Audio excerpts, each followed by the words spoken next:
स्वामी विवेकानंद के बारे में मैं बताने जा रहा था आज उनके जन्म दिवस पर। ऐसा बोलते हैं ना कि किसी व्यक्ति को महापुरुष बनना होता है या दुनिया में कुछ बड़ा काम करना होता है तो उसकी संस्कार, उसकी आदतें, उसका स्वभाव उसके बचपन में ही देखा जा सकता है। बचपन में आप व्यक्ति के उसकी गतिविधियों को देखकर अंदाज लगा सकते हैं कि ये बड़ा होकर क्या करेगा। स्वामी विवेकानंद जी जब अपनी कॉलेज लाइफ में थे, जब वो देखते थे कि हमारे देश में यहाँ वहाँ दरिद्र लोग, भिखारी लोग बहुत हैं, और भिखारी जो होता है तो उसको दान देना चाहिए, ये उनका कहना था।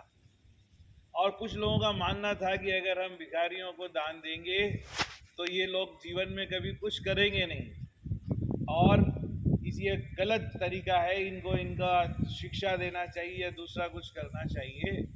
लेकिन स्वामी विवेकानंद का मानना था कि आपको जो कुछ करना है इनके उत्थान के लिए करो, लेकिन वर्तमान में जो भूख के लिए अपना पेट भी नहीं भर पा रहा है, भूख से व्याकुल है, उसको दान देना ही उत्तम है।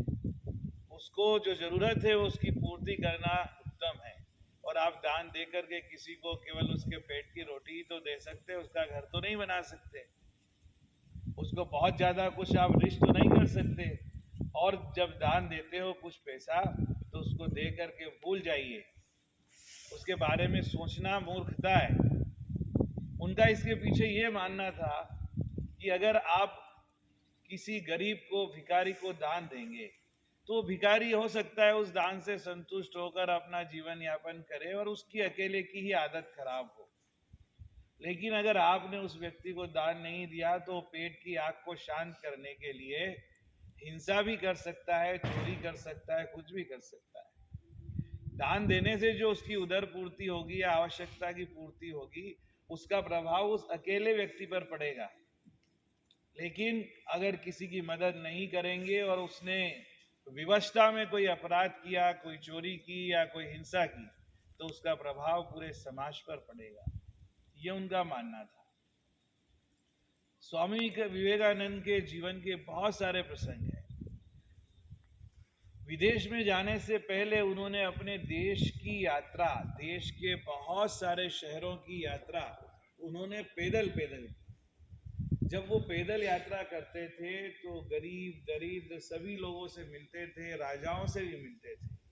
और देश की गरीबी को देख करके, देश में जो कुरीतियाँ, जो कुप्रथाएं हैं, जो यहाँ पे आलस्य का भाव है, उसको देख करके उनके मन में बहुत दुख होता था, बहुत तकलीफ होती थी कि ये देश, जिस देश ने संसार को सनातन धर्म दिया है, जिस देश ने वसुधैव कुटुंबकम की भावना कभी थी, जो देश कभी दुनिया में विश्व गुरु कहलाता था, जिस देश ने कभी किसी दूसरे देश पर आक्रमण नहीं किया, जिस देश ने कभी किसी दूसरे को तकलीफ नहीं दी, उस देश की महानतम परंपरा में भी अनेक प्रकार की बुराइयां आ गई है, कुरीतियां आ गई है।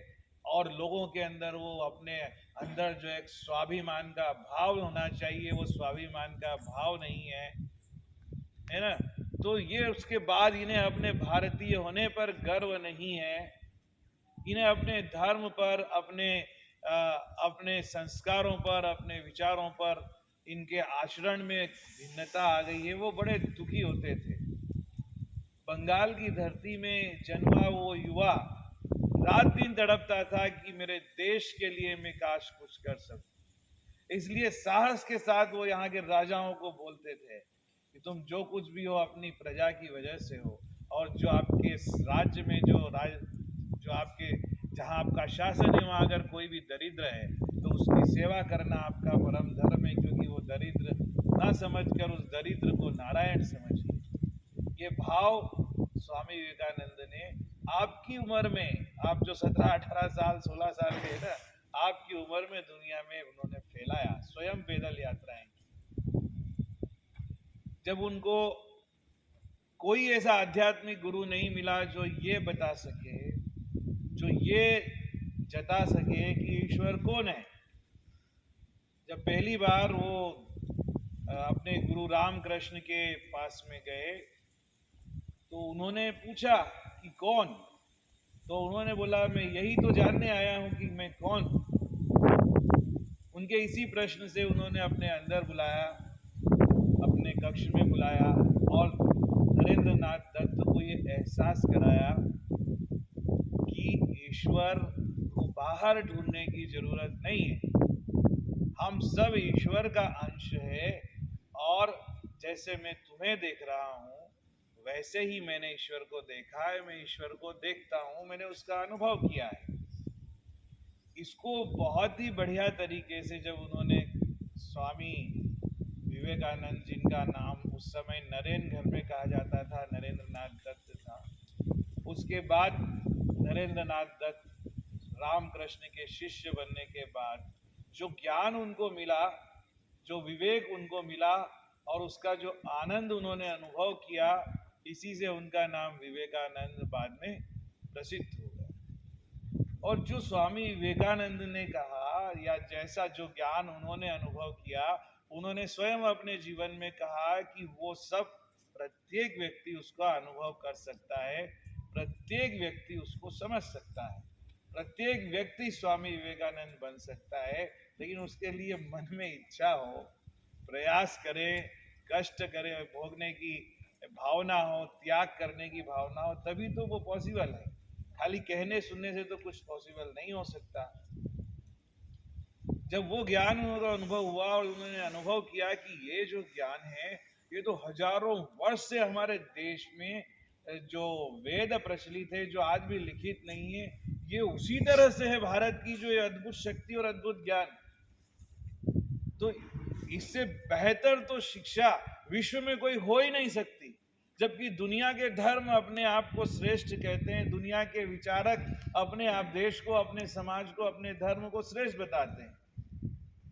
एक पर्शियन बोलता है उसका धर्म सर्वश्रेष्ठ है, इस्लाम का अनुगामी बोलता है मेरा धर्म सर्वश्रेष्ठ है, क्रिश्चियन बोलता है मेरा ईसाई धर्म सर्वश्रेष्ठ है ना। लेकिन उन्होंने कहा कि एकमात्र सनातन धर्म इस दुनिया में ऐसा है जो वेदों की विचारधारा ऐसी है जिसका एक है तो किसी धर्म से विशेष संबंध नहीं है, वो अपने आप में मानव धर्म है और मानव धर्म का प्रतिरूप है। वो कभी ये नहीं कहता कि मेरा धर्म श्रेष्ठ है।